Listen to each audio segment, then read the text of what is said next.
Get the hell off this property. That's how I was welcomed to my own house. Not by a neighbor bringing over cookies, not by the mailman waving hello, but by a woman clutching a clipboard like it was a royal scepter screaming at me on my own front porch of the house I had just bought. Now imagine this. You work your tail off for years. You sign every document, wire every dollar, double check every signature. You hold those keys in your hand and think, this is it. This is the life I fought for. And then you show up a few weeks later and there's a minivan in your driveway, kids' bikes on your lawn, curtains in your windows that you never picked out, and a whole family living inside like they own the place. Yeah, that was my Tuesday. I'd closed on that house in Willowest Ridge, quiet street, one-story fresh paint, the kind of place you imagine grilling in the backyard on Sundays. I didn't move in right away because I had one last contract to wrap up at work. Figured I'd finish strong, stack a little cushion, then start the next chapter clean. The deed was signed, county stamped, funds transferred, keys in my pocket. Legit, solid, done. So when I pulled up that afternoon, windows down, music low, already picturing where I'd put the couch, I saw the minivan first, then the bikes, then a doormat that said, bless this mess. I don't own anything that says bless this mess. I just sat there for a second, engine idling, telling myself, okay, maybe contractors, maybe wrong address, maybe I'm tired. But my house number was right there on the mailbox, and the lights were on inside. I grabbed my suitcase anyway, heart starting to pound, not panic, not yet, just confusion. And when I stepped onto the porch, the front door swung open. A woman I had never seen in my life stared at me like I was the one trespassing. Two kids peeked out from behind her legs. "Can I help you?" she asked, gripping a set of keys. "My keys," I swallowed. "Yeah, you can. This is my house." You ever say something that sounds insane even though you know it's true? That was one of those moments. Her face drained. A man stepped up behind her. Later, I'd learn his name was Peter, holding a folder of papers like a shield. "We bought this house 3 weeks ago," he said. "The HOA president handled everything." And the second he said that name, Linda Marwood, something cold slid down my spine. If you lived in Willowest Ridge, you knew Linda. She ran the homeowners association like it was her personal kingdom.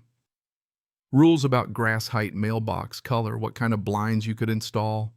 She loved authority, the way some people love dessert. Before I could even respond, the woman Marissa was already dialing her phone. 3 minutes later, a white SUV screeched up like it was auditioning for a crime show. Linda stepped out, clipboard tucked under her arm, chin lifted, smile tight. The second she saw me, her face twisted. "You again," she snapped.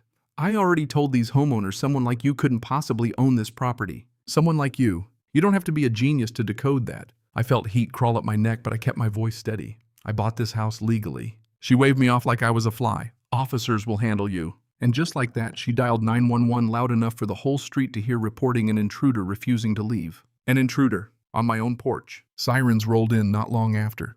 2 cruisers. Neighbors peeking through curtains. The whole block buzzing. Officer Nathan Briggs stepped out first. Tall, calm, the kind of presence that lowers the temperature of a room. Officer Riley Carterton followed, hand near her holster, eyes sharp. Linda rushed to them before they even reached the walkway, pointing at me like I was rabid. "That man is trespassing," she declared. "He's threatening this family." Officer Carterton looked at me. "Sir, do you live here?" "Yes," I said. "My name is Brandon Hale. I purchased this property weeks ago. Today's my move-in day." Linda scoffed so loud it practically echoed. Listen to him. Making things up. The home was abandoned. As HOA president, I facilitated the sale. Facilitated. That word almost made me laugh. Officer Briggs turned to me. "Do you have documentation?" I did. And thank God I did. I'd brought everything: original deed wire confirmations, county records. I handed it over calmly. Inside, my heart was pounding like a drum line. They flipped through the pages, checking seals, signatures. Then they reviewed the Langston's paperwork. Generic letterhead, no county stamp, signatures that looked off. Officer Carterton's expression changed first. "Ma'am," she said to Linda, "this is not how property transfers work." Linda stiffened. "I'm authorized as HOA president." "No," Officer Carterton replied flatly. "You're not." That's when the air shifted. Peter looked at his wife. Marissa's grip on her kids tightened. Realization started creeping in. They'd been scammed. And here's the twist nobody saw coming, including me. Detective Harmon Sloan arrived with the fraud unit. Quiet guy, sharp eyes. While Linda sat in the back of the cruiser still ranting about community standards, he asked for access to the HOA office. 2 neighbors who looked like they'd been waiting years for this moment immediately offered directions. Turns out Linda didn't just facilitate my house. She'd built a whole system. Boxes of files came back from that little HOA office behind the pool. Forged notices. Fake violation letters. claims of abandoned properties, lists of homeowners she'd targeted, especially ones who were out of town or slow to move in.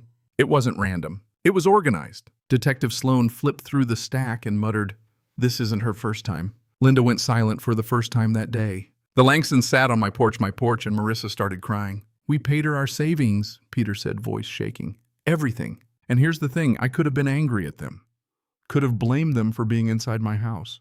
But they weren't villains. They were victims too. We were targeted, I told them. Both of us. County records confirmed my deed. Solid, legal, unbreakable. Their transfer fraudulent. Void. Officer Briggs handed my folder back. "Sir, this house is yours." I don't think I breathed properly until that moment. When they opened the cruiser door to formally arrest Linda, she tried one last desperate move. "You can't arrest me," she shouted. "I run this neighborhood." Detective Sloan looked at her and said something I'll never forget. "You ran a criminal enterprise. Real estate fraud, forgery, identity theft, theft by deception, conspiracy. They read every charge." Her mascara smeared, her voice cracked. The woman who thought a clipboard made her queen sat silent in handcuffs. As the cruiser pulled away, the whole neighborhood stood outside watching. Funny thing about power, it looks permanent until it isn't. I stood on my porch after they left.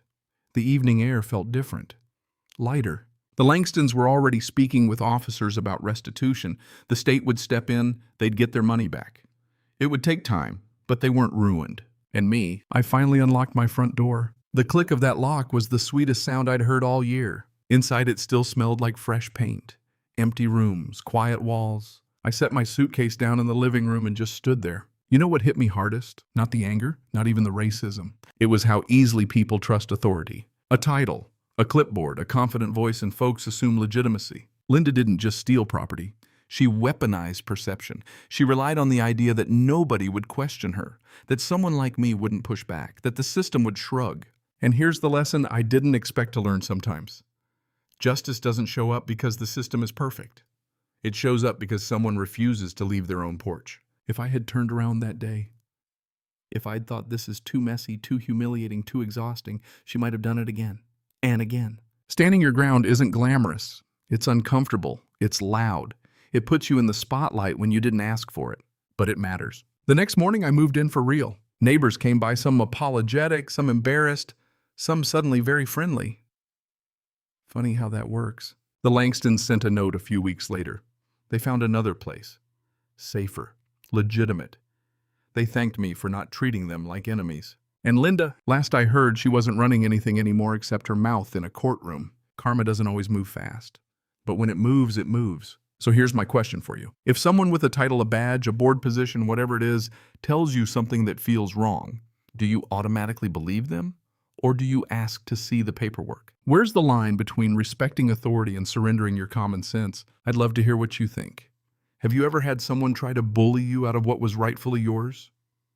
Did you stand your ground or walk away? Drop your thoughts below. Let's talk about what justice really looks like and whether power should ever go unquestioned. Because trust me, sometimes the most powerful thing you can say is simple. No, this is mine.